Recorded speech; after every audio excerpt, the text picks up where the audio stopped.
3-2 ఈ సినిమాకి సంబంధించి అమర్ కౌశిక్ డైరెక్షన్ లో శ్రద్ధా కపూర్ అండ్ రాజ్ కుమార్ వీళ్ళ యాక్టింగ్ లో అయితే మనందరం చూసాం. ఇంకొక స్పెషల్ సాంగ్ కోసం తమన్నా భాటియా తీసుకున్నారు. అయితే 3-2 సక్సెస్ అవ్వడానికి నా పాటే కారణం, నేను నా ప్రాణం పెట్టి చేశాను కాబట్టి ఈ సినిమా సక్సెస్ అయింది అని చెప్తుంది. అంటే క్రెడిట్ శ్రద్ధ కంటే ఎక్కువగా తమన్నా తీసుకుంటుంది అనుకోవచ్చు. ఏమంటారు మీరు? కానీ ఇక్కడ క్రెడిట్స్ అనేవి తనకి తాను తీసుకోక బదులు ఫ్యాన్స్ అందరు ఇస్తే అది ఇంకా బాగుంటది. సో ఈ విషయాన్ని ఫ్యాన్సే చెప్తున్నారు.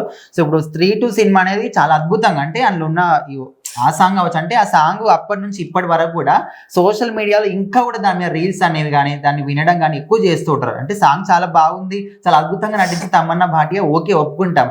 కానీ సినిమా మొత్తం కూడా నా సాంగ్ వల్లనే, నేను చేసిన సాంగ్ వల్లనే, నా వల్లనే హిట్ అయిందంటే అది ఇంత మాత్రం కూడా కరెక్ట్ కాదు. ఎందుకంటే ఇప్పుడు చాలా సినిమాలు కూడా స్పెషల్ సాంగ్స్ లేకుండా చేసిన సినిమాలు కూడా ఉన్నాయి, హిట్ అయిన సినిమాలు కూడా ఉన్నాయి. సో ఓన్లీ చేసిన స్పెషల్ సాంగ్ వల్లనే సినిమా హిట్ అయిందంటే ఇప్పుడు చాలా సినిమాలు కూడా ఇంకా కథ కానీ ఇంకేది కూడా లేకుండా ఓన్లీ స్పెషల్ సాంగ్స్ పెట్టుకుని కూడా సినిమాలు తీయొచ్చు కదా. సో ఈ విషయాలన్నీ కూడా మనకు శ్రద్ధా కపూర్ ఫ్యాన్స్ అందరూ కూడా ఫైర్ అవుతున్నారు తమన్నా భాటియా మీద. ఎట్లా అంటే ఇప్పుడు నీ సాంగ్ వల్లనే హిట్ అయిందంటే అందులో హీరోయిన్ ఎందుకు, హీరో ఎందుకు, కథ అంతా ఎందుకు, అంత కష్టపడి తీయడం ఎందుకు, ఓన్లీ స్పెషల్ సాంగ్ తీసుకొని సినిమా హిట్ చేసుకోవచ్చు అని చాలా మంది అయితే ఫైర్ అవుతున్నారు. సో ఒక విధంగా చూసుకుంటే ఇప్పుడు శ్రద్ధా కపూర్ తను చేసిన అసలు యాక్టింగ్ చాలా మంది ఇప్పుడు బాలీవుడ్ లో ఎంతమంది హీరోయిన్ ఉన్నప్పటికీ శ్రద్ధా కపూర్ కంటే ఒక ప్రత్యేకమైన స్థానం ఉంటుంది. ఎందుకంటే ఆమె అది నటిస్తుంది అన్నట్టు కాకుండా మన తెలుగులో ఇప్పుడు మహానటి ఎట్లా చేస్తుంది కీర్తి సురేష్, అట్లా ఈమె కూడా జీవించి పాత్రలకు ప్రాణం పోస్తుంది అనమాట. సో అట్లా ఈ తమన్నా భాటియా చేసిన కామెంట్స్ అయితే కొంతమంది తీసుకోలేకపోతున్నారు.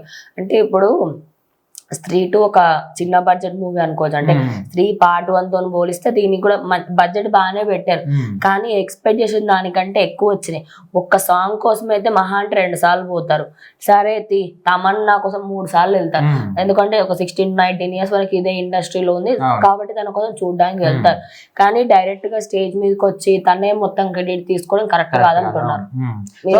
నిజమే కదా. ఇప్పుడు సినిమా అంతా కూడా చేసినప్పుడు చాలా మంది ఓన్లీ స్పెషల్ సాంగ్ కోసం పోతారు అంటే అసలు కాదు. ఎందుకంటే సినిమా రిలీజ్ కాక ముందు కూడా మనకు సోషల్ మీడియాలోనే స్పెషల్ సాంగ్స్ రిలీజ్ చేస్తున్నారు ఇప్పుడు. సో స్పెషల్ సాంగ్ కోసం పోతారు అనుకోండి, సోషల్ మీడియాలో చూసి సైలెంట్ ఊరుకోవచ్చు కదా. సో సినిమా మొత్తం కూడా హిట్ అయిందంటే సినిమా చూడడానికి పోతారు కదా. సో ఖచ్చితంగా స్టోరీ కూడా ఉంటది కదా. సో మొత్తం ఇప్పుడు అందరూ అయితే అదే అంటున్నారు. సో తమన్నా చేసిన మాటలో ఈ వ్యాఖ్యలు ఏవైతున్నాయో అసలు కరెక్ట్ కాదు, వెనక్కి తీసుకోవాలని కూడా చాలా మంది శ్రద్ధా కపూర్ ఫ్యాన్స్ డిమాండ్ చేస్తున్నారు. సో ఓవరాల్ గా తమన్నా గురించి మీరేమనుకున్నా కామెంట్ చేయండి.